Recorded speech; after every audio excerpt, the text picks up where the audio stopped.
Let me get this mustache hair out of my nose right now. That's the start of the show. That's the start of the show.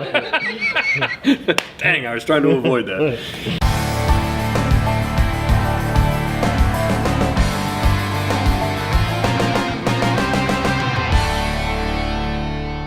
Hey everybody, welcome to Y Vision. As always, I'm going to be your host, China Antoine, Director of Healthy Living. After 33 years in the Y movement and 18 of those years here in our own YMCA, our CEO, Dave Dubois, will be retiring. And his awesome story is this week's Moment of Impact, so check it out.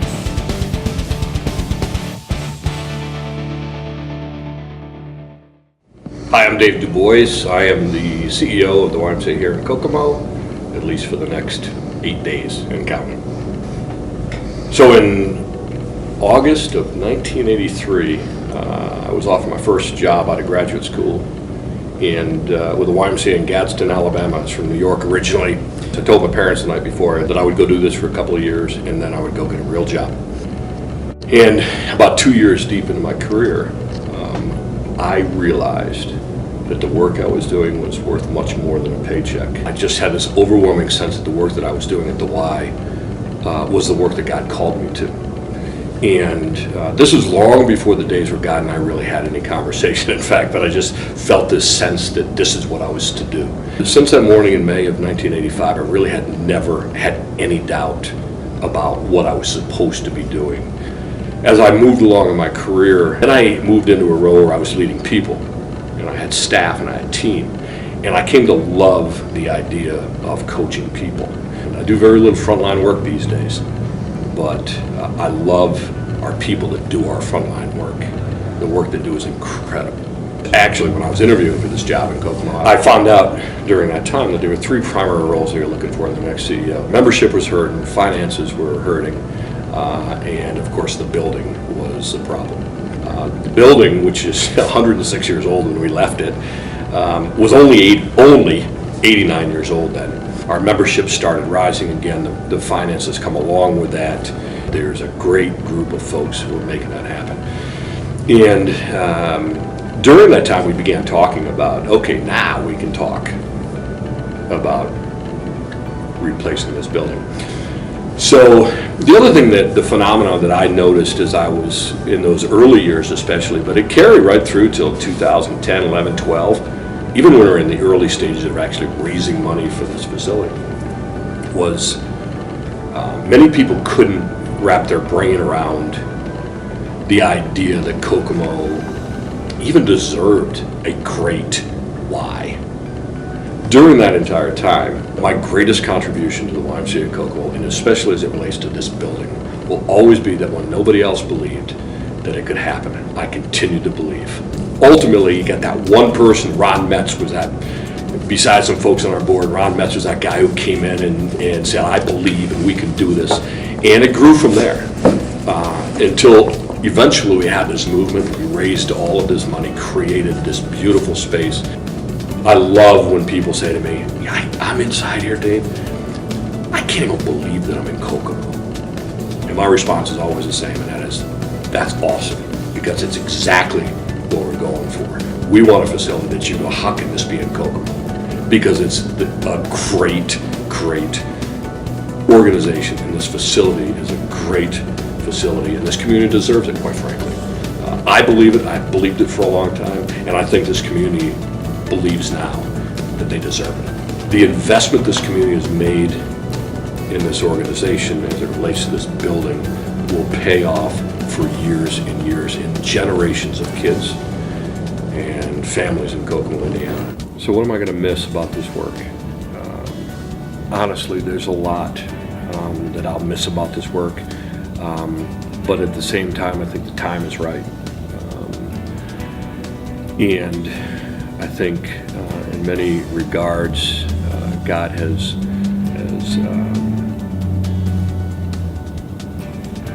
had me in the place that He has had me for 33 and a half years in 3 different communities. But the idea that the work that you do every day matters. I think the thing about this work, and this isn't rocket science, but I'm going to give away the secret core essence of what makes this work impactful, and that is treat people like they matter, to treat people with dignity, to love people. One of the things I've come to understand over the course of time, and this has just come with experiencing, hearing this over and over and over again, is that as human beings, we tend to think that the impact that we have are in these huge things. And what I've heard over and over again, and I've come to understand is absolute truth about impact, is it's in the little mundane things. But to somebody who's receiving that, and it could be as simple as a warm greeting when somebody walks in the front door. Somebody's having a really tough day. Something as simple as that, as silly as that sounds as I speak it out loud, something that simple are the things that people constantly tell me, that's what you did that matters the most. Is when I was down, you picked me up. When I was discouraged, you encouraged me. When the Y did that or said that or welcomed me or loved me or believed in me is when my life was changed. To me, that's the kind of work that I love. And that's the kind of stuff that I'll miss. But again, it's not rocket science. It's not something the Y has a patent on. It's work that I can continue to do as a retired Y guy. I'm thankful to this community. I mean, this community, the entire community of Howard County, of Kokomo, that they placed their faith in the Y over the course of my 18 plus years here. But I'm thankful to so many people that I literally can't name them, A, because I'll forget many very important people, but also there are too many people who have been critical in helping the Y get to where we are today. So I will just offer a very general umbrella thank you to all of you who have been critical to me. You've befriended me, you've given me honor, you've given me trust to do what needs to be done to make sure this Y is positioned in a great place. So I thank all of you, past board members, current board members, people in this community, our members who have been so important to me.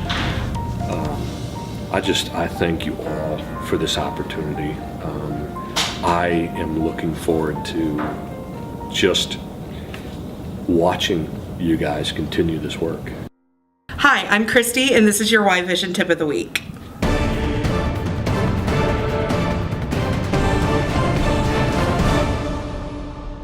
Summer learning loss is a well-documented phenomenon and one that happens quite often. Students lose between 1 and 2 months worth of knowledge each summer.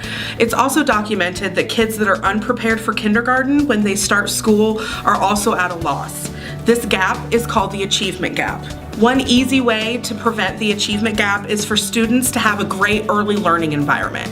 This can take several forms. This can happen in the home, or it can happen in a formal center such as our Early Learning Center. All you need to make sure to do is make sure that your students are learning and that they're ready and prepared for kindergarten, whether that's socially and emotionally, or whether that's just knowing their ABCs. For kids that are in school, one easy way is to make sure that their summer vacation is fun. You can do that by taking them to the library. You can take them out to a park and make sure that they're keeping their minds and bodies active.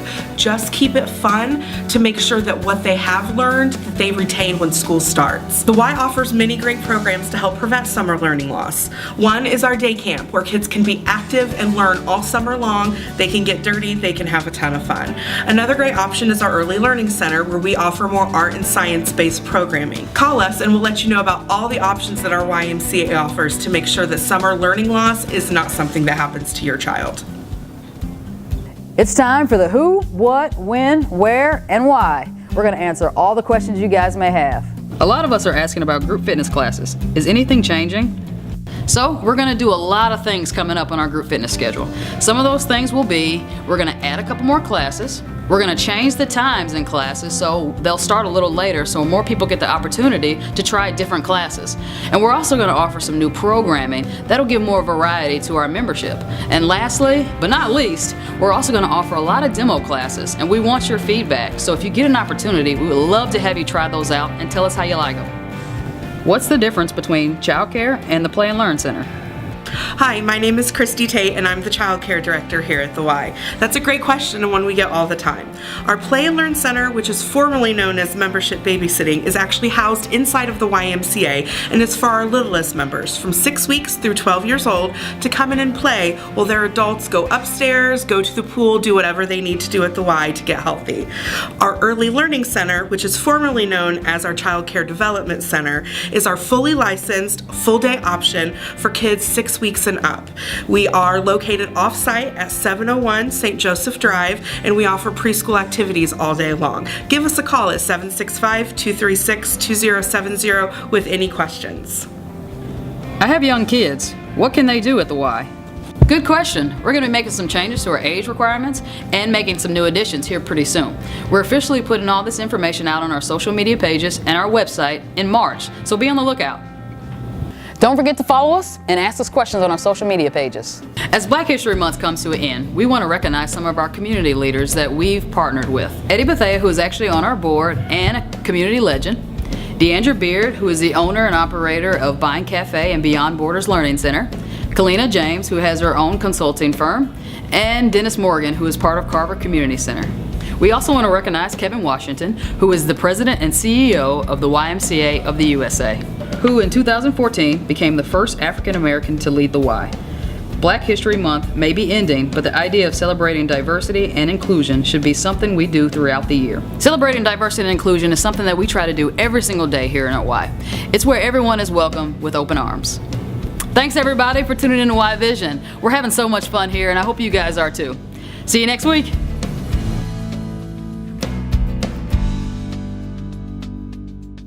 Their adults are out working in the center. Ah, crap. A lot of us are asking about group fitness classes. Is anything changing? Summer learning loss is a documented phenomenon. Dang it, I did it again. I was like, I can't say documented. Okay. Our website in March, so check it out. Be on the lookout. God. Be on the lookout for our changes in March. Okay, be on the lookout. Okay, we're officially, okay. Be on the lookout for some big, be on the lookout for, okay. Be on the lookout for our, wait. Good question. Sort of. Okay, good question. So just be on the lookout. Good question. We asked everyone, I don't even know how to like start over. Okay. So be on the lookout for new changes. Duh. So be on the lookout in March for things that are happening. That are happening in March. That are happening in March. Awesome.